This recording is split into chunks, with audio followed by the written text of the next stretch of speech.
Hello friends, mythology story number 98 Narmada नदी। एक बार भगवान शिव ने देवी पार्वती से कहा कि वो अपना ध्यान केंद्रित करना चाहते हैं। इसके लिए वो कैलाश पर्वत से दूर जाकर के तपस्या करना चाहते हैं। तब देवी पार्वती ने उन्हें कहा कि आप निश्चिंत होकर के जाइए। और इस प्रकार भगवान शिव ने देवी पार्वती से विदा लेकर के विंध्याचल पर्वत पर आए और विंध्याचल पर्वत पर अमरकंटक नामक स्थान पर वो तपस्या में लीन हो गए। अब अमरकंटक राज्य के राजा का नाम मेखल था।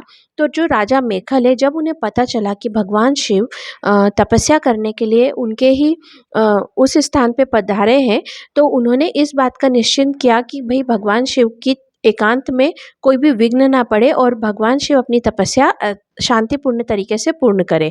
अब भगवान शिव काफ़ी समय से तपस्या कर रहे थे, तो जो सनलाइट होती है, सूर्य की किरणें उनके ऊपर पड़ी, तो उनके सर पे पसीना आने लगा और वो पसीने की कुछ बूंदें पृथ्वी पे गिरी। और पृथ्वी पे गिरने के बाद वजह से जो वो पसीने की बूंदें थी, वो एक 4-5 साल की एक छोटी सी कन्या में परिवर्तित हो गई, कन्वर्ट हो गई।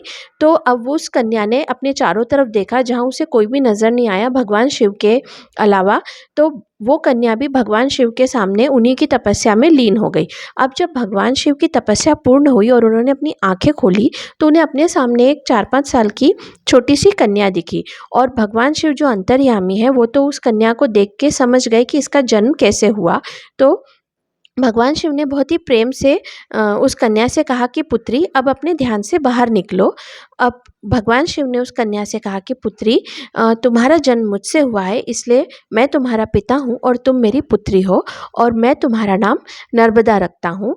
और तुम शिवपुत्री होने के साथ साथ तुम एक नदी में भी कन्वर्ट हो सकोगी, ये तुम्हारी पावर से। तो और साथ ही तुमने मेरी तपस्या की है, तो इसलिए मैं तुमसे अपन मनचाहा वरदान मांगने के लिए कहता हूँ। तब उस छोटी सी कन्या नर्मदा ने अपने पिता भगवान शिव से कहा कि अगर आप मुझ पे प्रसन्न हैं, तो मुझे वरदान दीजिए कि जब मैं नदी के रूप में परिवर्तित हूँ, कन्वर्ट हूँ, तो मेरे जल के संपर्क में जितने भी पत्थर आए, वो सभी पत्थर शिवलिंग में कन्वर्ट हो जाए। अब इस प्रकार का वरदान सुन करके भगवान शिव को बहुत खुशी हुई और उन्होंने खुशी खुशी नर्मदा को वरदान दिया कि नर्मदा नदी के जल के संपर्क में आने वाले हर पत्थर को शिवलिंग के रूप में वो परिवर्तित हो जाएंगे। और इसके साथ ही भगवान शिव ने नर्मदा को ये भी वरदान दिया कि गंगा की ही तरह जो नर्मदा है, उसके जल में भी मनुष्यों के पाप को नाश करने की शक्ति होगी। और नर्मदा नदी के जल में जिस भी मृतक का तर्पण किया जाएगा, उसे भी मुक्ति प्राप्त होगी। अब शिव की तपस्या पूर्ण हो गई थी, तो राजा मेखल अपने परिवार के साथ, मतलब अपनी पत्नी और पुत्रों के साथ भगवान शिव के दर्शन करने आए और भगवान शिव की पूजा अर्चना की। फिर भगवान शिव ने उन्हें मनचाहा वरदान प्राप्त करने को कहा। तब राजा मेखल ने भगवान शिव से कहा कि आप अपनी पुत्री नर्मदा मुझे दे दीजिए, मैं बहुत ही प्रेम से इसका पालन पोषण करूँगा। तब भगवान शिव ने अपनी पुत्री जो है राजा मेखल को दे दी। अब राजा मेखल अपने परिवार और अपनी पुत्री नर्मदा के साथ वापस से अपने राजमहल में आ गए और जो नर्मदा थी, उसकी परवरिश राजकुमारियों की तरह करने लगे।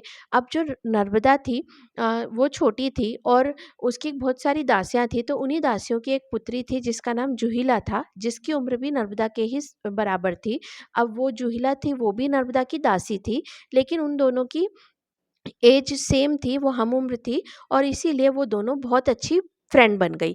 और नर्मदा और जूहिला के साथ साथ बड़ी होने लगी और वो दोनों काफ़ी बेस्ट फ्रेंड थी। और जो नर्मदा थी, वो जूहिला को बहुत पसंद करती थी। वो उसे अपनी बेस्ट फ्रेंड, अपनी बहन सब कुछ मानती थी और वो अपने मन की सारी बातें उससे शेयर करती थी। अब इसी प्रकार धीरे धीरे जो नर्मदा थी, वो अब यंग एज की हो चुकी थी और उसके विवाह का समय आ गया था। तो राजा मेखल ने जो राजा सोनभद्र था, उसके साथ में अपनी पुत्री नर्मदा का विवाह तय कर दिया। अब निश्चित समय पे जो सोनभद्र था, वो अपने परिवार और अपनी बारात को लेकर के नर्मदा के साथ विवाह करने के लिए अमरकंटक आए। अब जिस प्रकार से जैसे किसी कुंवारी लड़की की जब शादी तय हो जाती है, तो उसके मन में जो शादी के लिए एक्साइटमेंट होती है, तो वैसी ही एक्साइटमेंट नर्मदा के भी मन में थी। और वो जब उसे पता चला कि जो सोनभद्र है वो अमरकंटक के काफ़ी पास आ चुके हैं अपनी बारात लेके। तो नर्मदा ने अपनी जो सहेली थी और अपनी दासी थी जूहिला, उससे कहा कि मैं चाहती हूँ कि तुम है ना पहले ही जा कर के राजा सोनभद्र से मिलो, उससे बातचीत करो और उसके स्वभाव के बारे में जानो, उसकी पसंद नापसंद के बारे में जानो और मुझे आके बताओ, जिससे कि मुझे बहुत अच्छा लगेगा। और साथ ही जो जिस प्रकार से जैसे एक लड़की की शादी तय हो जाती है तो उसके मन में एक्साइटमेंट होती है ना कि वो अपने होने वाले हस्बैंड के बारे में जानकारी लेना चाहती है, तो वही चीज़ जो है नर्मदा के भी मन में हो रही थी। तो नर्मदा ने क्या किया कि अपनी जो दासी है जूहिला, उसको अच्छे-अच्छे नए-नए वस्त्र आभूषण पहनाए, उसे अच्छे से तैयार किया, जिससे कि उसका वो एक अच्छे से अपने आप को रिप्रेज़ेंट कर सके। और राजा सोनभद्र के पास ये मैसेज के साथ पहुँचाया कि जो राजकुमारी नर्मदा है, उसकी दासी उनसे भेंट करने आ रही है। अब जो है जूहिला अच्छे से तैयार होकर के सज-धज के सोनभद्र से मिलने गई। और जब सोनभद्र ने जूहिला को देखा तो वो सोनभद्र जो थे वो जूहिला की तरफ अट्रैक्ट हो गए और उन्हें जूहिला पसंद आने लगी। और जब जूहिला ने देखा कि सोनभद्र उनकी तरफ अट्रैक्ट है तो वो भी जो है सोनभद्र के साथ फ्लर्ट करने लगी और इस प्रकार से उन दोनों का एक अफेयर स्टार्ट हो गया। अब जो सोनभद्र है वो उसके लिए नर्मदा में इंटरेस्ट नहीं रहा, मतलब वो तो जूहिला के साथ ही इंगेज हो गया, बिजी हो गया।